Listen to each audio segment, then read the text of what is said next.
What's up, YouTube fam? So today I'm going to be talking about artificial intelligence, how you can leverage this in business or real estate, and how you can come out on top in the recession. So why you might want to listen to me? Well, I retired at 23 with multifamily real estate, and I officially quit my W-2 job when I was 25, and then a month later I was 26 and have not worked for a W-2 job since 2019. So that's about me. Now moving on. Artificial intelligence. I'm going to tell you how I leverage it. Artificial intelligence, which I learned a lot from Alex Hormozy's initial AI video about it. I am not as smart as him, but I do learn from smart people like him. So one of the things that he talked about was how basically we're about to live in iRobot, like Will Smith, where robots are going to take over people's jobs. And initially I saw something like yesterday where McDonald's has now come out with their first fully automated store. So robots made the food, they delivered the food, they took the payments, all of that. So what does this mean for you? This means that robots are going to start taking over initially entry-level jobs like McDonald's. And that's okay. That's okay if you have a higher skill set than an entry-level job. It's not okay if you have not had the skills, like if you haven't built skill sets other than entry-level. And then one of the things he mentioned was how AI or robots are going to be able to eventually take over high skill set jobs like sales, like marketing, and like creative jobs. So Lensa was another thing that came out that is an AI app that basically makes different pictures of you. It's artistic, so it is creative. So this teaches us that essentially the marketing could be outsourced to a robot. This is insane. I mean, it's crazy, but I think that artificial intelligence is very beneficial to business. It's beneficial if you use it. And I'm going to tell you one of the ways that I use it. So I use otter.ai. Link in the bio if you want to try out a free trial. So one of the things a lot of things that I love about Otter AI. I'm a good note taker, and I only say that because other people have told me this multiple times. And I used to take notes on,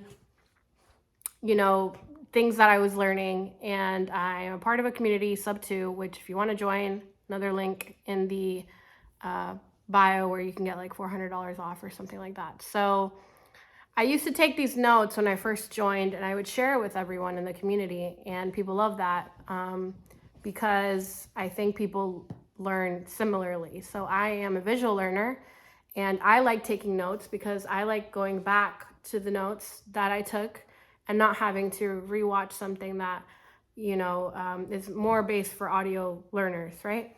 So I'm a visual learner. I would read my notes and I would remember what was said. But when you do that, sometimes you are not present in the Zoom or in the meeting.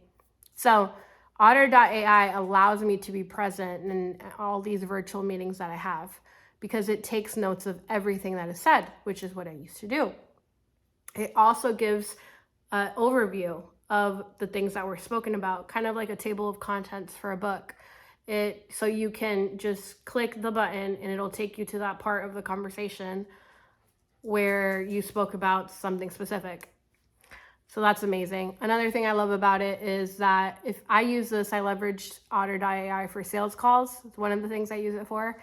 And when you're in sales, you need to be paying attention to how much you're talking and how much your prospect is talking. And overall in sales, it is better when your prospect is talking more than you are. So I would look at, there's a percentage, otter.ai keeps a percentage and it tells you how much you're talking and how much the other person or how many speakers are talking. And so I look at that because I'm prone to talking a lot, and I make sure that I'm not over talking my prospect. So that is beneficial. It does make mistakes, whereas like Sometimes it'll hear one thing and you said something else, but overall, like 90% of the time, it's very accurate. So I use it all the time. And another reason why I love it is because I'm currently sick, and it does not get sick. It does not get sick like me. So it joins meetings that I cannot join, and it takes notes on meetings that I cannot join. So essentially, I've multiplied myself for the cost of, I don't know how much I paid, but it was just a couple $100. So I've multiplied myself on something that I used to do that is a low income skill set. And this robot or artificial intelligence is able to do it for me. And so it's very beneficial for me because of all these different things. So I definitely recommend. For AI, another thing that came out was ChatGPT, which is like, I like to think of it like Google. You can ask ChatGPT so many things and it'll give you an answer. It's not always right, but I feel like the more people use it, the better it's going to become. So you can start asking it to do copyright for your newsletters, for example, or marketing. So I think that before, businesses used to need to have bigger teams in order for you to be able to get to a certain income or revenue. But now with artificial intelligence, I believe that teams can be smaller, and just leveraging these robots or this AI intelligence, you can have smaller teams of humans and bigger robots and probably still have the same impact. I don't know that, but I'm going to test that theory. So anyways, another thing I want to talk about was the recession. And I think a lot of people are afraid of a recession, and you don't need to be. And I'll tell you why. A recession, people are scared because they think they're going to lose everything they own, which, I mean, I've experienced that, not as an adult, but as a teenager. And it's not fun. But the truth is that in every recession, there is a lot of money, a lot of money. The only difference is that the money trades hands, right? The same people do not keep, but it does trade hands. So if you look at a recession that way, you know, hey, if it's trading hands, why can't it trade to my hand, right? And so the only way you're going to be able to have it trade to your hand is by learning and by acquiring high income skill sets. So I'm only talking because that's what I did. So I've learned for the past 3 years about business, about real estate, about sales, about buying businesses, about creative finance, about cold calling. Just building a business operation structure, marketing, brand, I love learning. And also, I don't just learn and not apply, because I think you learn more through experience than you will through just reading a book.